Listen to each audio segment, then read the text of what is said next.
সংবিধান সংশোধন কমিটিতে সরকারের বাইরের কেউ নেই। ইসলামী আন্দোলনের একজন সদস্যকেও রাখলেও তিনি জানতেন না কিছুই, যোগ দেননি প্রথম বৈঠকে।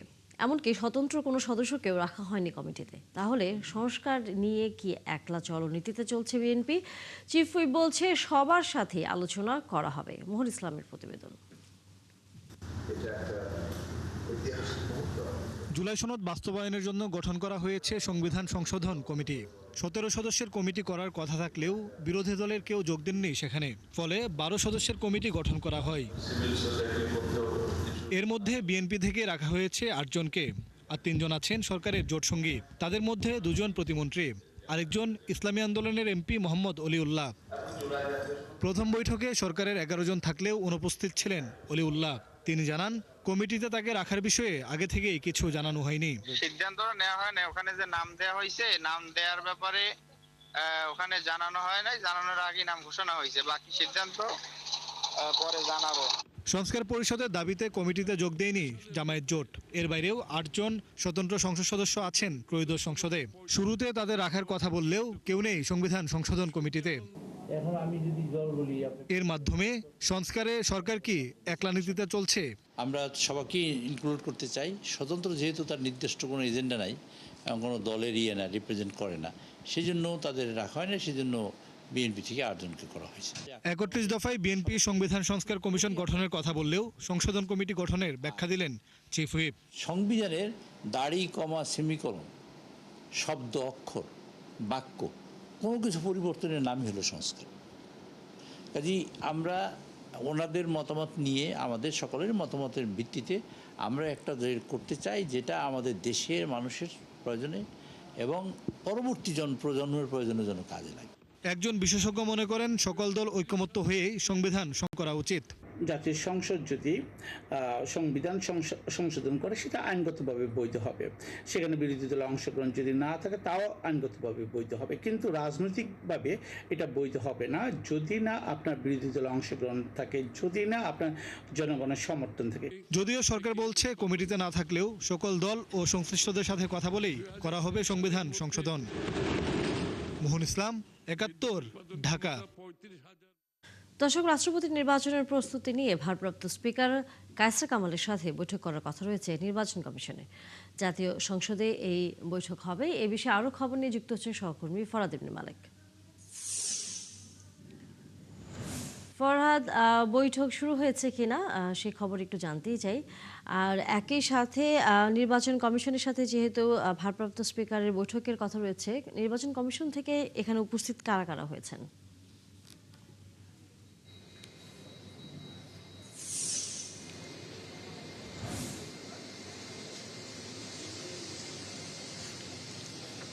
তানিয়া, নির্বাচন কমিশন থেকে ইসি সচিব আখতার হোসেন এসেছেন এবং তিনি প্রবেশ করেছেন কিছু সময় আগে। আর এর মধ্যে কিন্তু ভারপ্রাপ্ত স্পিকারের সাথে আলোচনা অর্থাৎ বৈঠকটি শুরু হয়ে গেছে। রাষ্ট্রপতি যেহেতু নির্বাচন আগামী ২০ তারিখ, আমরা এর আগে জানতে পেরেছি যে রাষ্ট্রপতি নির্বাচনের জন্য তফসিল ঘোষণা করা হয়েছে এবং এরপর ১৩ তারিখ অর্থাৎ ১৩ই আগস্ট পর্যন্ত মনোনয়নপত্র দাখিল করা যাবে। ১৬ তারিখ থেকে যাচাই বাছাই শুরু হবে এবং ১৮ তারিখ সর্বশেষ প্রত্যাহার ২০ তারিখে নির্বাচন। এর আগে গত ২৪শে জুলাই ভারপ্রাপ্ত স্পিকারের কাছে সিইসি এসেছিলেন এবং রাষ্ট্রপতি নির্বাচনের তফসিল ঘোষণার জন্য অনুমতি চাইতে এবং আলোচনা করতে এসেছেন। আজ সর্বশেষ অগ্রগতি জানাতে এসেছেন। যেহেতু ৩৪৯ জন ভোটার রয়েছেন এবং ১৯৯১ সালের পর এবারই প্রথম যেখানে রাষ্ট্রপতি নির্বাচন হচ্ছে। যেহেতু রাষ্ট্রপতি নির্বাচনটা পরোক্ষ ভোটের মাধ্যমে হয়, মোটামুটি দেখা যায় যে সরকার দলে যারা থাকেন তাদের থেকে মনোনয়ন যারা পান একজনই আসলে নির্বাচিত হয়ে যান, ভোটের প্রয়োজন পড়ে না। তবে ব্যতিক্রম আমরা দেখেছি, বিরোধী দল থেকে একজন প্রার্থী এসেছেন এবং বিএনপি দুটো মনোনয়ন ফর্ম এর মধ্যে তুলেছেন এবং এর মধ্যে থেকে যে কোনো একজনকে হয়তো বা দিবেন। এই বিষয়ে নানা বিষয়ে আলোচনা করতে এর মধ্যে কিন্তু ইসি সচিব প্রবেশ করেছেন। ভারপ্রাপ্ত স্পিকারের সাথে আলোচনা করবেন, আলোচনা করে পরবর্তী বিষয়ে যা করণীয় বা অগ্রগতি যা রয়েছে সেই বিষয়গুলো কিন্তু তিনি জানাবেন। মোট ৩৪৯ জন ভোটার রয়েছেন। এই ভোটারদের মধ্যে একটা সিংহভাগ কিন্তু সরকারি দলের থেকে রয়েছেন। আমরা জানি ৭০ অনুচ্ছেদ অনুযায়ী ভোট দিতে হবে এবং ভোটে কারা কাকে ভোট দিলেন সব বিষয়গুলো জানা যাবে। তো বলাই যাচ্ছে যে একটা উৎসবমুখর পরিবেশে ভোট হচ্ছে। তবে সর্বশেষ অগ্রগতি কতটুকু হলো, যে আর কতজন প্রার্থী বা এখন পর্যন্ত মনোনয়ন ফর্ম জমা নিয়েছেন, অগ্রগতি কি, মনোনয়নপত্র যাচাই পর্যায়ে বাছাই এবং কারোর বিরুদ্ধে কোনো অভিযোগ থাকবে কিনা সে বিষয়গুলো জানা যাবে। তবে এখন পর্যন্ত স্পিকারের সাথে যেহেতু আলোচনা হচ্ছে, বৈঠক হচ্ছে নির্বাচন কমিশনের, সেই বিষয়ে অগ্রগতি জানাতে বৈঠকের পরই একটা ব্রিফিং হবে, সে বিষয়ে আমরা আরো বিস্তারিত জানতে পারবো বলে আশা করছি। তো তা নিয়ে এখন অবশ্যই তখন পর্যন্ত ফিরবো ফরহাদ আপনার কাছে, আপনার কাছ থেকে নতুন তথ্য তখন আমরা জেনে নেব। ধন্যবাদ আপনাকে এখনকার মতো। দর্শক, সহকর্মী ফরহাদ ইবনে মালিক ছিলেন সংসদ ভবন থেকে।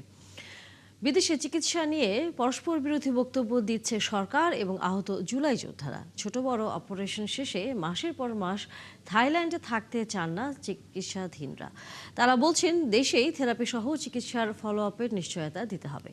মুক্তিযুদ্ধ বিষয়ক প্রতিমন্ত্রী জানিয়েছেন এ নিয়ে পরামর্শ নেওয়া হবে বিশেষজ্ঞ চিকিৎসকদের। এরই মধ্যেই বিদেশে চিকিৎসায় 350 কোটি টাকার বেশি খরচ হয়েছে। সুমন তানভীরের ধারাবাহিক প্রতিবেদনের চতুর্থ পর্ব, ছবি তুলেছেন সাগর ফরাজে ও মাহফুজুর রহমান।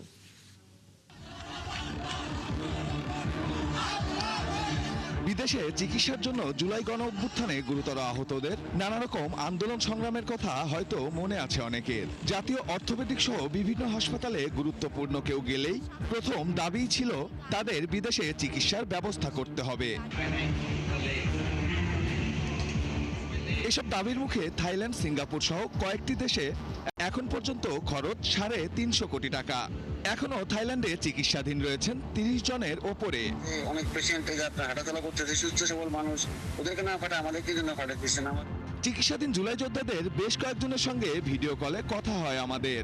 তারা জানান ছোট বড় অপারেশন শেষে 4 মাসের বেশি সময় ধরে তারা শুধু থেরাপি নিচ্ছেন। আমার গুলিটা বের করেছে ধরেন 6 মাস হয়েছে, 6 মাসে শুধু থেরাপি নিচ্ছে। সবকিছু আছে বাংলাদেশে, কিন্তু থেরাপি তো দেয় না। গুলি খাওয়ার পরে যে সিনিতে যে মেশিন গুলো দিচ্ছে, ওই মেশিন গুলো তো মনে করেন যে আমাদের এই জায়গা থেকে তো উন্নত মেশিন গুলো সবকিছু। সিআরপি আগে যারা গেছিল ফার্স্টে, তারা ওই জায়গা থাইল্যান্ডে আছে, তারা বলে যে এই জায়গাতে সিআরপি থেরাপি ভালো। আমি থাইল্যান্ডে আছি প্রায় 8 মাস, মানে 4 মাস হলো আপনি থেরাপি নিচ্ছেন। বাংলাদেশের সব থেকে সিআরপি হলো মানে বেস্ট। এখানে তো যতটুকু আছে সিআরপি তো সেম, সেখানে তো প্রায় বহুল খরচ, কিন্তু বাংলাদেশে এতটা খরচ হয় না, কথা বুঝতে পারছেন? আর এ থেরাপির পিছনে এই হাসপাতালটি থেকে শুধু মে মাসেই বিল এসেছে 25 কোটি টাকা। এখন প্রশ্ন হচ্ছে, জুলাই বিপ্লবের পর আহত জুলাই যোদ্ধাদের জন্য সর্বাধুনিক প্রযুক্তির যে থেরাপি যন্ত্রাংশ বিনামূল্যে সরবরাহ করেছিল চীন সরকার, সেগুলো কোথায়? অন্তর্বর্তী সরকারের মাধ্যমে বাংলাদেশ মেডিকেলকে দেওয়া সেই যন্ত্রাংশগুলো কোন অবস্থায় রয়েছে জানতে এবার আমাদের গন্তব্য বাংলাদেশ মেডিকেলের সুপার স্পেশালাইজড হাসপাতাল। আশ্চর্য, এ তো দেখছি বিরাট কর্মযজ্ঞ। দেশি হাসপাতালের এ এক বিদেশি চেহারা। চারিদিকে সব আধুনিক যন্ত্রাংশ, বিনামূল্যে রোগীদের সেবাও দিচ্ছে কর্তৃপক্ষ। এমন আধুনিক সব ফিজিওথেরাপির ব্যবস্থা রয়েছে বাংলাদেশে, এবং এই সর্বাধুনিক যন্ত্রপাতিগুলো জুলাই আন্দোলনের পরে জুলাই যোদ্ধাদের অর্থাৎ আহত জুলাই যোদ্ধাদের জন্যই চীন সরকার সহায়তা দিয়েছিলেন। অথচ এখন সেই জুলাই যোদ্ধারাই এই ফিজিওথেরাপি কিংবা তাদের যে চিকিৎসাগুলো তার বেশিরভাগই নিতে হচ্ছে থাইল্যান্ডে। প্রধান ফিজিওথেরাপিস্টও স্বীকার করলেন আধুনিক এই যন্ত্রাংশগুলো জুলাই যোদ্ধাদের কল্যাণেই পেয়েছে হাসপাতালটি। তাই প্রশ্নটা স্বাভাবিক, তাহলে সেই জুলাই যোদ্ধাদের কেন থেরাপি নিতে হচ্ছে দেশের বাইরে, খরচ যেখানে কোটি কোটি টাকা? জুলাই আহতদের চিকিৎসার সাথে চায়না এইড আমাদের বন্ধু রাষ্ট্র, তারা ওই অন্তর্বর্তী সরকারের সময় ডক্টর মোহাম্মদ ইউনূস ওনার চেষ্টায় এই সেন্টারটি স্থাপন হয়েছে। এই সুবিধাটা ওই সময় ছিল না, এটা শুরু হয়েছে তখনই তার আলটিমেটলি বিদেশে যাওয়া শুরু হয়ে গেছে। থেরাপির জগতে বাংলাদেশে সবচেয়ে ভালো অবস্থানে রয়েছে সিআরপি হাসপাতাল। তাদের কাছেও আমাদের প্রশ্ন ছিল, জুলাই যোদ্ধাদের থেরাপির পেছনে যে বিপুল অর্থ ব্যয় হচ্ছে, এর কি কোনো বিকল্প ছিল না? রোবোটিক যে কাজটা করবে ওই কাজটাই এখানে করি, মডিফাই করে আমরা ট্রিটমেন্ট করি যে ইকুইপমেন্টগুলো আছে। আর যে ইকুইপমেন্ট কোথাও লেজার বা আল্ট্রাসাউন্ড এগুলো আমাদের আছে, টেন্স, ভাইব্রেটর, এগুলি সবই আমাদের কাছে আছে। আর যদি ওয়ার্ল্ড ফিজিওতে র্যাঙ্কিং করেন আমরা কিন্তু অনেক উপরে। থাইল্যান্ডে চিকিৎসাধীন জুলাই যোদ্ধারা যেসব থেরাপি নিচ্ছেন সেগুলো ঘুরে ঘুরে দেখান এই চিকিৎসক। জানান থাইল্যান্ডের চেয়ে ফিজিওথেরাপিতে বাংলাদেশের অবস্থান অনেক ওপরে। থাইল্যান্ড তো ট্রিটমেন্টের মানে ফিজিওথেরাপিতে অনেক পিছনে আমাদের, র্যাঙ্কিংয়ে অনেক পিছনে আমাদের। 400 টাকা 350 টাকা নেই, একজন পেশেন্ট একটা সেশনের জন্য। ওদের হলো প্রায় 10,000 15,000 এরকম যান। আমরা দিয়েছি, আপনি জেনে থাকবেন যে এর আগেও জুলাই যোদ্ধারা আমাদের এখানে সিআরপিতে সেবা নিয়েছেন এবং তাদের মধ্যে অনেকেই অকুপেশনাল থেরাপি সেবাও নিয়েছেন। তো সেক্ষেত্রে তো অবশ্যই আমরা আমাদের জায়গা থেকে অকুপেশনাল থেরাপি আমাদের ফ্যাসিলিটি সর্বোচ্চটাই আমরা তাদেরকে দিতে সক্ষম। আগস্ট পরবর্তী সময়ে বাংলাদেশ মেডিকেলে তারা যখন চিকিৎসাধীন ছিলেন তখন তাদের উপস্থিতিতেই হাসপাতালটিতে যুক্ত হয় আধুনিক যন্ত্রাংশগুলো। তবে এখন পর্যন্ত নাকি এই আধুনিক ব্যবস্থার কোনো সেবাই পাননি তারা। এমনকি থাইল্যান্ড থেকে ফেরা রোগীরাও নাকি কোনো সহায়তা পাচ্ছেন না। রোগগুলো ঠিক আছে, এগুলো আপনার সব ইনজুরি হয়ে গেছে, তো থেরাপির মাধ্যমে এগুলো ঠিক হওয়ার চান্স ছিল। আমরা পিজি হসপিটালে গেছিলাম, যাওয়ার পর বলছি যে না, ভর্তি নেয় না, এখন আমাদের জুলাই যোদ্ধাদের ভর্তি নেয় না। এখন এই হাত দিয়ে বাম হাত দিয়ে যখন একটা কাজ করব, ওই কাজটাই ওর শেষ, মানে ওর লাইফটা নষ্ট করে হারাইছে। যে মানুষের যেমন লোকে যুদ্ধ করে, এরকম আমরা নিজেরা যুদ্ধ করতেছি। এই বিমাতা সুলভ আচরণ কার স্বার্থে? শুধুমাত্র থেরাপির প্রয়োজনে কেন মাসের পর মাস জুলাই যোদ্ধাদের থাইল্যান্ডে ফেলে রাখা হয়? আর কেনই বা ফিরে আসার পর সরকারি হাসপাতালগুলো তাদের সহায়তা করছে না? এটা মেডিকেল বোর্ড সিদ্ধান্ত নেবে। মেডিকেল বোর্ড যদি মনে করে ওইখানে থেরাপি নিতে হবে, নিবে। যদি মেডিকেল বোর্ড মনে করে যে না, এখন তারা বাংলাদেশে এসে থেরাপি নিতে পারে, ফ্যাসিলিটি আছে, তারা বাংলাদেশে চলে আসবে। এই ব্যাপারে আমাদের কোনো সে নাই। আমার তো ওপেন ডোর, আপনি জানেন। অনেকেই হেঁটে চলে আসে, তাদের অবস্থাটা আমাকে দেখায়। আমি কিন্তু তাৎক্ষণিক ওই হসপিটালের ডিজি, ওই হসপিটালের যে প্রধান, তাদেরকে ফোন দিই। এসব অব্যবস্থাপনার দ্রুতই অবসান হবে বলে প্রত্যাশা করছেন জুলাই যোদ্ধারাও। সুমন তানভীর, ৭১, ঢাকা। আন্তর্জাতিক অপরাধ ট্রাইব্যুনালে জমা পড়েছে জুলাই অভ্যুত্থানের সময় পলাতক শেখ হাসিনার বিস্ফোরক অডিও ফোনালাপ। এসব ফোনালাপে আন্দোলনকারীদের ঘরবাড়ি ও ব্যবসা প্রতিষ্ঠানে পাল্টা আগুন দেওয়ার নির্দেশ দিতে শোনা গেছে তাকে। সাবেক পররাষ্ট্রমন্ত্রী হাসান মাহমুদের সাথে ফোনালাপে শেখ হাসিনা আন্দোলনকারীদের উপর পাল্টা হামলা চালিয়ে যে কোনো মূল্যে পরিস্থিতি নিয়ন্ত্রণের নির্দেশ দেন। জবাবে হাসান মাহমুদ এতে সমর্থন জানান। পরে সাবেক সেতুমন্ত্রী ওবেদুল কাদেরের সাথে ফোনালাপে আন্দোলনকারীদের বাড়িঘর ও ব্যবসা প্রতিষ্ঠান খুঁজে বের করে আগুন দেওয়ার নির্দেশ দেন শেখ হাসিনা। একই সাথে বিক্ষোভকারীদের ছত্রভঙ্গ করতে হেলিকপ্টার ও র্যাব ব্যবহারের কথাও বলতে শোনা যায় তাকে।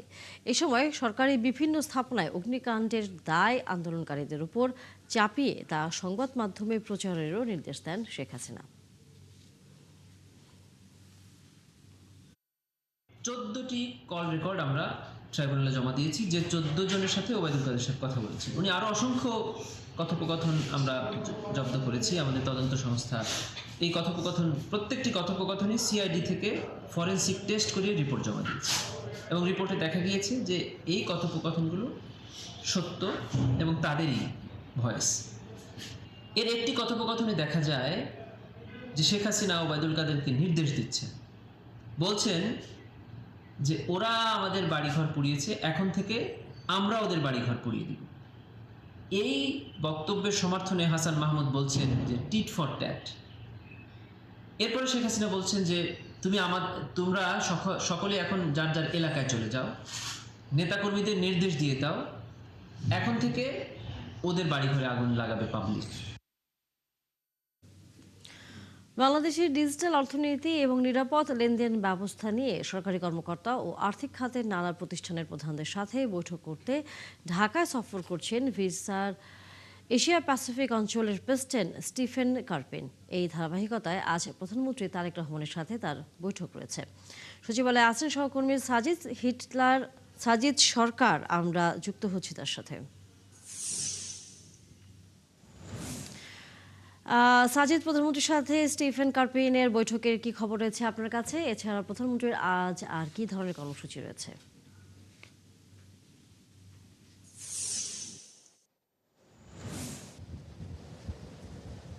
তানিয়া, স্টিফেন কার্পিনের সাথে বৈঠক ইতিমধ্যেই শেষ হয়েছে এবং এটি শেষ করার পর আরও একটি বৈঠক হয়েছে আমেরিকান চেম্বার অফ কমার্সের সাথে। এবং প্রধানমন্ত্রী তিনি কিন্তু সকাল 9টার দিকেই সচিবালয়ে এসে পৌঁছেছেন। এরপর পরে দুটি বৈঠক শেষ হওয়ার পর আরও আজকে বেশ কয়েকটি গুরুত্বপূর্ণ বৈঠক রয়েছে। এর মাঝে দুটি সৌজন্য সাক্ষাৎও রয়েছে। এটি শেষ করার পরে যে গুরুত্বপূর্ণ বৈঠকটির কথা বলছিলাম সেটি বিকেল 3টায় রয়েছে, সেটি পাট ও বস্ত্র মন্ত্রণালয়ের সাথে। এবং সেখানে বাংলাদেশে যে জুট মিলগুলো বন্ধ ছিল দীর্ঘদিন, সেগুলোর কার্যক্রম ছিল না, এমন 3টি জুট মিল চুক্তি স্বাক্ষর অর্থাৎ সেটি লিজ দেওয়া হবে এবং সেই বিষয়ে চুক্তি স্বাক্ষর এবং সেই বিষয়গুলো নিয়ে পাট ও বস্ত্র মন্ত্রণালয়ের সাথে বৈঠক অনুষ্ঠিত হবে।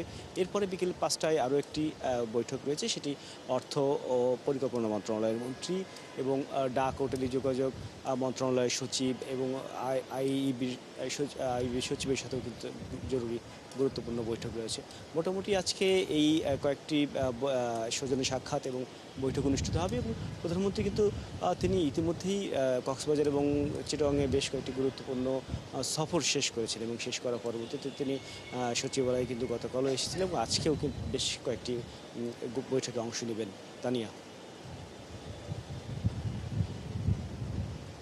আবার আপনার কাছে দর্শক সহকর্মী সাজিদ ছিলেন আমাদের সরকার ছিলেন আমাদের সাথে এতক্ষণ সচিবালয় থেকে। এসএসসি ও সমমান পরীক্ষার ফল পুনর্নিরীক্ষণের জন্য আজ থেকে শুরু হয়েছে অনলাইন আবেদন। ফলাফলে সন্তুষ্ট না হওয়া শিক্ষার্থীরা খাতা চ্যালেঞ্জের আবেদন করতে পারবেন 17 আগস্ট পর্যন্ত। এবার সম্পূর্ণ নতুন পদ্ধতিতে ফলাফল পুনর্নিরীক্ষার আবেদন করতে হবে। প্রতি বিষয়ে ফি 150 টাকা। টেলিটক প্রিপেইড নাম্বারের মাধ্যমে SMS করেও এই আবেদন করা যাবে। বিস্তারিত তথ্য শিক্ষা বোর্ডের অফিসিয়াল ওয়েবসাইটে পাওয়া যাবে। তবে একবার ফি জমা দিলে তা আর বাতিলের সুযোগ থাকছে না। এর আগে সোমবার এই বছরের এসএসসি ও সমমানের পরীক্ষার ফল প্রকাশ করা হয়। 19 বছরের মধ্যে এবারই পাশের হার সর্বনিম্ন।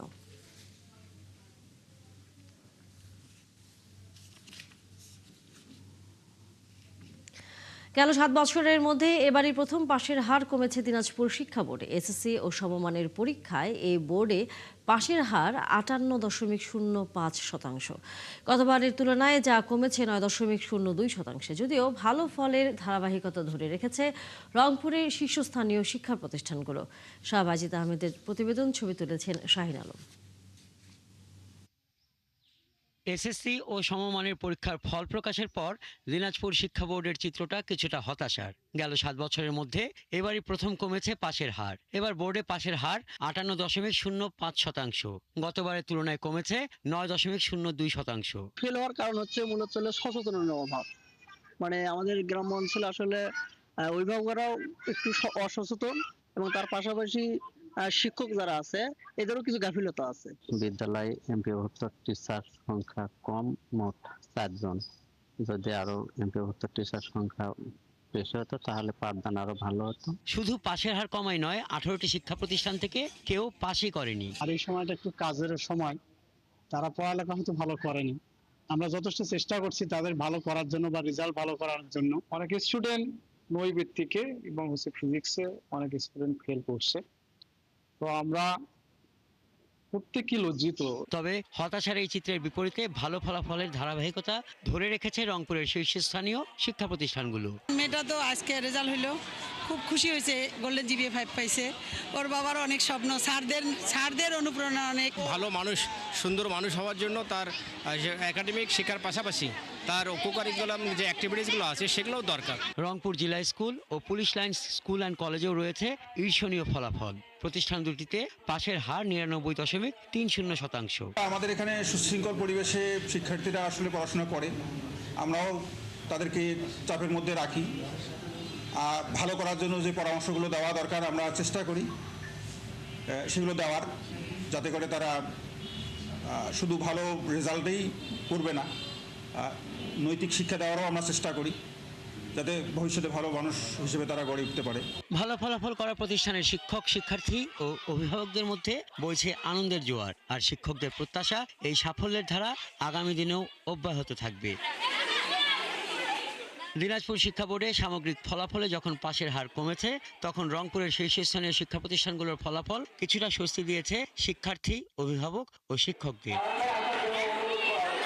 হাসান আহমেদ, ৭১।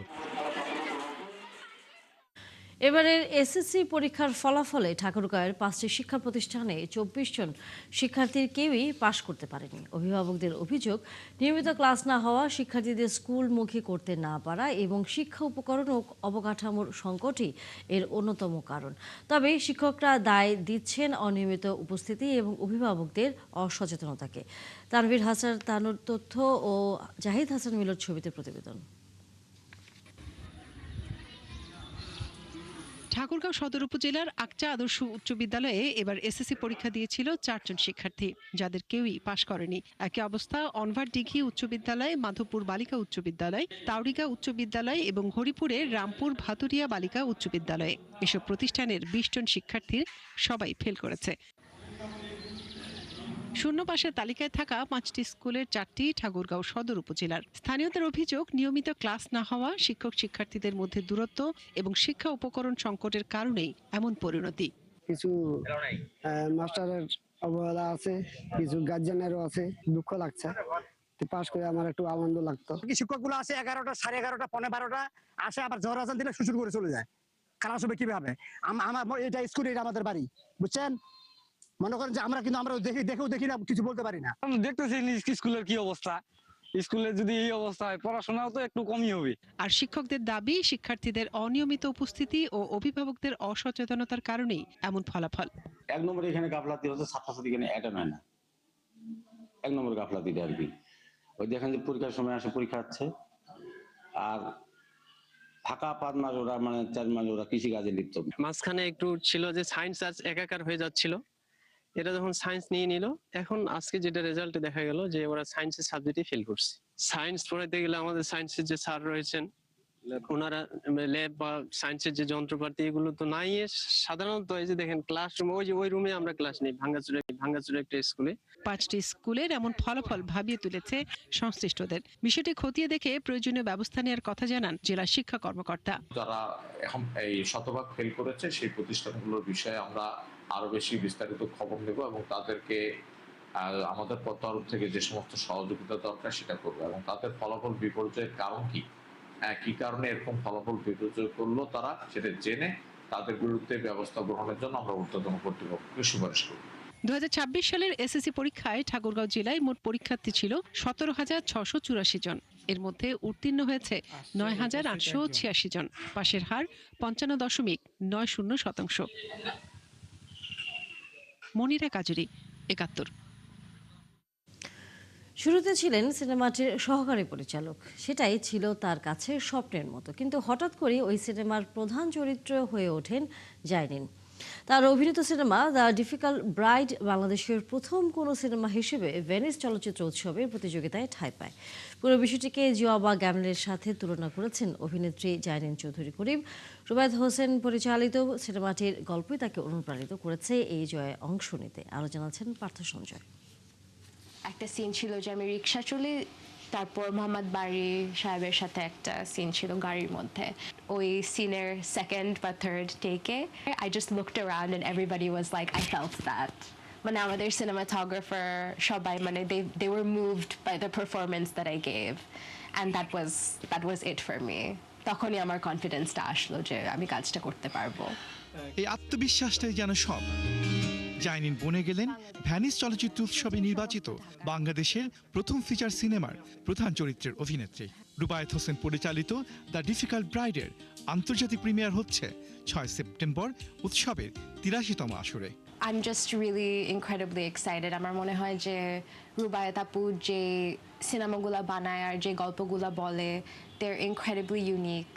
তো আমি খুব খুশি যে আমরা এই গল্পটা এরকম ভাবে একটা গ্লোবাল স্টেজে নিতে পারছি। যুক্তরাষ্ট্রের স্মিথ কলেজের সাহিত্যের শিক্ষার্থী জাইনিন রুবায়েতের দ্য ডিফিকাল্ট ব্রাইড প্রজেক্টে যুক্ত হন সহকারী পরিচালক বা এডি হিসেবে। কেমন করে সিনেমাটির প্রধান চরিত্র হয়ে ওঠেন তাই বলছিলেন 71কে। শেষ পর্যন্ত আমাকে যখন অডিশন করতে বললো, আমি তখন আমার মনে হয় যে অন্য কোনো স্ক্রিপ্ট থাকলে বা অন্য কোনো ইয়ে থাকলে আমি বলতাম যে না, আমাকে দিয়ে এটা হবে না। But because the script was so close to my heart. তিনি মনে করেন নির্মাতা কিংবা সিনেমাটোগ্রাফার নারী হলে নারীর গল্পটা ঠিকঠাক বলা হয়। দ্য ডিফিকাল্ট ব্রাইডে তাই ঘটেছে। একটা মহিলা আরেকটা মহিলাকে কিভাবে শুট করবে, কিসের উপর ফোকাস দিবে, is very different I think from when a man shoots it. ঠিক এজন্যই কিনা জাইনিন ভবিষ্যতে নিজেকে নির্মাতা হিসেবে দেখতে চান, কারণ বিশ্বজুড়ে নারী নির্মাতার অভাব আছে বলে তিনি মনে করেন। And I hope যে অ্যাক্টিং এর আরো কাজও আসবে, বাট আমি চাই যে in the long term I would very much also like to be a director. নিজেকে ফ্যামিলিস্ট দাবি করা জাইনিন তাকিয়ে আছেন সেপ্টেম্বরে ভ্যানিস ও টরন্টো চলচ্চিত্র উৎসবের দর্শকের দিকে। এটি বাংলাদেশের প্রথম চলচ্চিত্র যা শুধু ভ্যানিসি নয়, একই সঙ্গে টরন্টো চলচ্চিত্র উৎসবেও নির্বাচিত হয়েছে। I am definitely a feminist and I think আমাদের we need more feminist cinema. Partha Sanjay, ৭১, Dhaka. দর্শক, আমরা এই মুহূর্তে সচিবালয় যেতে চাই। সেখানে প্রধানমন্ত্রী তথ্য উপদেষ্টা ডক্টর জাহিদুর রহমান কথা বলছেন। আমরা সরাসরি যুক্ত হচ্ছি। টাকা মূল্যে 30 কেজি করে চাল বিতরণ করা হবে, এটা আমি আগে একদিন জানিয়েছিলাম। মজুদ বৃদ্ধি হয়েছে। পার্বত্য অঞ্চলে নতুন গুদাম, প্রাকৃতিক দুর্যোগ, জরুরি পরিস্থিতি ও যোগাযোগ ব্যবস্থা সাময়িক বিঘ্নের সময় দুর্গম পার্বত্য এলাকায় দ্রুত নির্বিঘ্ন খাদ্য সংরক্ষণ সরবরাহ নিশ্চিত করতে 3টি পার্বত্য জেলায় নতুন খাদ্য গুদাম নির্মাণ করা হবে। আমরা জানি যে এই জেলাগুলোর যোগাযোগ ব্যবস্থা যথেষ্ট ভালো থাকে না, সেই কারণে এখানে নতুন খাদ্য গুদাম তৈরি করা হবে। সংস্কৃতি বিষয়ক মন্ত্রণালয়, আপনারা জানেন, জুলাই জাদুঘর, গণঅভ্যুত্থান জাদুঘর উদ্বোধন করা হয়েছে। এটা নিয়ে নানান রকম আলাপ প্রচলিত ছিল, সেটাকে মিথ্যা প্রমাণিত করে এটা হয়েছে এবং আপনারা দেখেছেন প্রচুর মানুষের অসাধারণ আগ্রহ এই জাদুঘর দেখার জন্য। শুরুতে একদিনের মতো একটু ব্যবস্থাপনায় সমস্যা হয়েছে মানুষের প্রচন্ড আগ্রহের কারণে, সেটা নিয়ন্ত্রণ করে এখন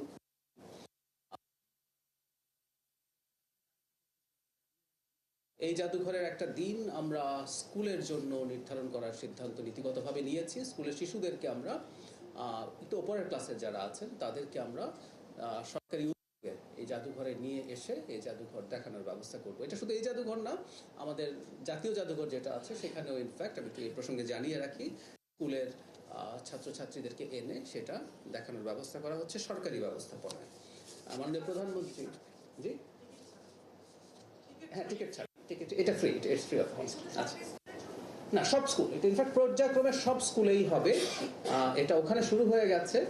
আপনারা খেয়াল করবেন যে মাননীয় প্রধানমন্ত্রী সংসদে ছাত্রছাত্রীদেরকে নিয়ে যাওয়ার ব্যবস্থা করেছেন, সেরকমই একটা অংশ হিসেবে। এবং এটা শুধুমাত্র 1-2টো জাদুঘর না, ঢাকা এবং ঢাকার বাইরে অন্যান্য জাদুঘরেও আমরা একই রকম পদক্ষেপ নেব।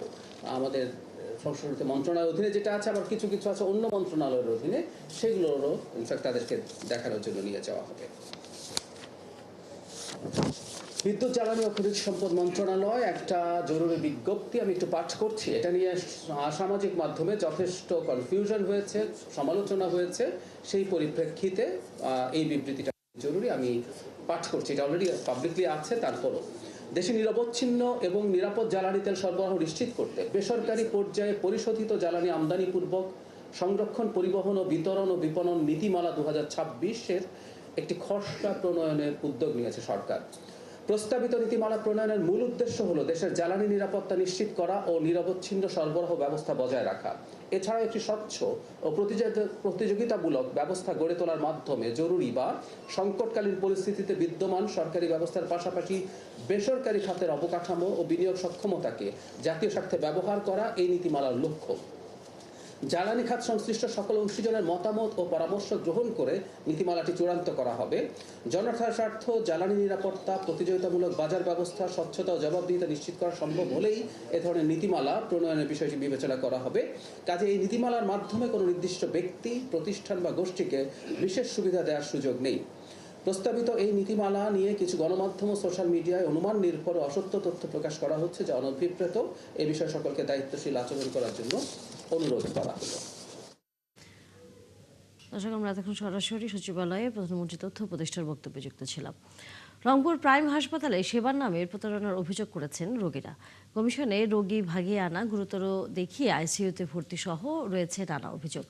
সর্বশেষ আলোচনা এসেছে মাসুদ এবং মাশরুফা নামের এক দম্পতির সাথে প্রতারণার বিষয়টি। গর্ভেই সন্তানের মৃত্যুর কথা বলে আইসিইউতে নেওয়ার পরামর্শ দিলে সরকারি হাসপাতালে যান তারা। এখন মা ও সন্তান দুজনেই সুস্থ আছেন। শাহ বাইজিদ আহমেদের তথ্য ও নবী ফেরদৌস রাফির ছবিতে প্রতিবেদন। রংপুর নগরীর 17 নম্বর ওয়ার্ডের সাতগাড়া সবুজপাড়ার মাসুদ মাশরুফা দম্পতি গত 6 আগস্ট গর্ভকালীন চিকিৎসা নিতে যান প্রাইম হাসপাতালের জরুরি বিভাগে। চিকিৎসকরা রোগীকে দেখে জানায় রোগীর অবস্থা সংকটাপন্ন, এখনই আইসিইউতে নিতে হবে। পরে কর্তৃপক্ষ প্রতিদিন 27,000 টাকা দাবি করে। সেই সামর্থ্য তাদের না থাকায় তারা দ্বারস্থ হন সরকারি হাসপাতালে। আমার ওয়াইফকে চেক করে বলে আপনার বাবু নেই। হ্যাঁ, হার্টবিট নেই এবং আপনার রুগীকে বাঁচাবেন না আপনার কোথাও নিয়ে যাবেন না, আমরা আইসিইউতে নিয়ে গিয়ে ট্রিটমেন্ট শুরু করব। জেনারেলে ট্রিটমেন্ট দিতে পারতো, কিন্তু এরা সেটা করেনি। এরা টাকা খাওয়ার জন্য আমাদেরকে বলে যে আইসিইউতে ভর্তি হইতে হবে, 25,000 টাকা লাগবে। গত সোমবার ওই দম্পতি অভিভাবকদের সাথে নিয়ে প্রাইম হাসপাতালে অভিযোগ নিয়ে গেলে কর্মকর্তা কর্মচারীরা তাদের ওপর চড়া হয়। সাংবাদিকরা গেলে তাদের সাথেও দুর্ব্যবহার করেন কর্মরতরা। এ সময় নার্স ইনচার্জ ঘটনা স্বীকার করলে পরিস্থিতি আরো খারাপ হয়। ওনার ওয়াইফকে এখানে বলা হয়েছে যে আপনার বাচ্চা মারা গেছে, ভিতরেই এমার্জেন্সি আইসিইউতে নিতে হবে। বাইরে সে গিয়ে আবার চেক আপ করলো, সব কিছু তার ঠিকঠাক আছে। এটা কোন ধরনের ফাজলাম? ওনারা আসার পরেই বলতেছে যে রুগীর অবস্থা ভালো না, বাচ্চার কথা তো বাদই দিলাম, রুগীটাকেও বাঁচানো সম্ভব না যদি আপনারা এখনই আইসিইউতে না রাখেন। সাংবাদিক আসার খবর শুনে ছুটে আসেন সহকারী পরিচালক বেলায়েত হোসেন। সাংবাদিকদের ওপর চড়া হন তিনি। পরে অবশ্য তিনি বলেন লিখিত আবেদন করলে দায়ীদের বিরুদ্ধে ব্যবস্থা নেবেন। সত্যতা যাচাই সাপেক্ষে অবশ্যই এটা ব্যবস্থা নেব এবং আমরা এটা নিয়ে থাকি। কিন্তু আপনারা জেনে থাকবেন যে এখানে শুধু আমরা এইখানে আমরা কাউকেই মানে আনপেইড যেতে দিচ্ছি না। আমাদের ডক্টররা অ্যাকাউন্টেবল, আমাদের সিস্টাররা accountable, we authority also accountable to the company and বাংলাদেশের যে হেলথ সিস্টেম আছে তার প্রতি আমরা অ্যাকাউন্টেবল। কিন্তু আমি আশা করব আপনাদের কাছেও, আপনারা যখন কোনো হসপিটালে আসবেন আপনাদেরও যেন অ্যাকাউন্টেবিলিটি থাকে। এর আগে এই হাসপাতাল কর্তৃপক্ষের বিরুদ্ধে একাধিক অভিযোগ উঠে আসে। পল্লী চিকিৎসকদের কমিশন দিয়ে রোগী আনা, ভুল চিকিৎসা সহ নানা অভিযোগ রয়েছে এই তালিকায়। মনিরা কাজুরি, ৭১। চলছে সংবাদ সংযোগ। সরাসরি সংবাদ অনুষ্ঠান দেখতে চোখ রাখুন ৭১-এর ফেসবুক পেজে এবং সাবস্ক্রাইব করুন ৭১-এর ইউটিউব চ্যানেল। থাকুন ৭১-এর সাথে।